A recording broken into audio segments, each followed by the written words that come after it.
శివాయ గురవే నమః. జ్ఞానక్షమి యూట్యూబ్ ప్రేక్షకులందరికీ కూడా స్వాగతం. ప్రకృతి నుంచి మనకి ఎన్నో రకాలైనటువంటి అద్భుతమైనటువంటి పదార్థాలు, ద్రవ్యాలు అనేటువంటివి మనకి లభిస్తూ ఉన్నాయి. అదే విధంగా మనకి వచ్చినటువంటిది గరుడ వేరులు.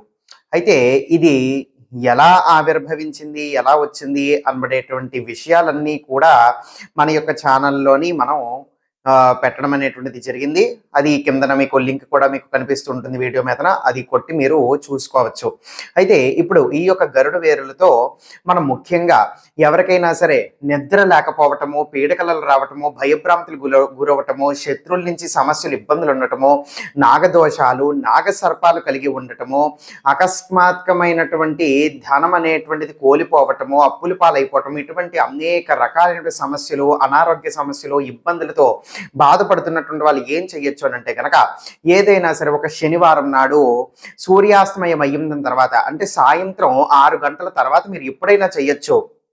చక్కగా స్నానం చేసి మీ యొక్క పూజా మందిరంలో చక్కగా నువ్వుల నూనెతో ఒక దీపం అనేటువంటిది వెలిగించుకోండి. ఆ యొక్క దీపం పక్కన ఈ యొక్క గరుడు వేర్లు ఒక 2 పెట్టుకోండి.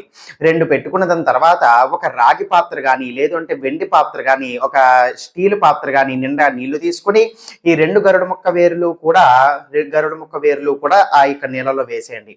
వేసేసిన తర్వాత ఇప్పుడు ఆ యొక్క పాత్ర మీద మీ యొక్క చెయ్యి ఉంచండి. నీటికి మీ యొక్క చేతులు కానీ వేళ్ళు కానీ తగలాల్సిన అవసరం లేదు. కేవలం ఆ యొక్క పాత్ర మీద చెయ్యి ఉంచి ఓం నమో భగవతే గరుడాయ మహావిష నాశనాయ స్వాహ ఈ యొక్క మంత్రాన్ని కనీసం ఒక 11 నుంచి ఒక 21 సార్లు జపం చేసుకోండి, సరిపోతుంది. చేసుకున్న దాని తర్వాత ఇప్పుడు ఆ యొక్క గరుడ వేరుని బయటకు తీసి ఒక పసుపు రంగు కానీ, ఒక ఎరుపు రంగు కానీ వస్త్రంలో దాన్ని పెట్టి చుట్ట పెట్టేసి మూటగా కట్టండి. కట్టిన దాని తర్వాత ఇది మీ యొక్క పూజా మందిరంలో కానీ, లేకపోతే మీ యొక్క నరదృష్టి ఎక్కువగా ఉన్నట్లయితే కనుక మీ యొక్క ఇంట్లోకి రావడానికి ఎంట్రన్స్ అంటే సింహద్వారం ఉంటుంది కదా, అక్కడ ఎక్కడైనా సరే మీరు వేలాడేటువంటి విధంగా కట్టుకోవచ్చు.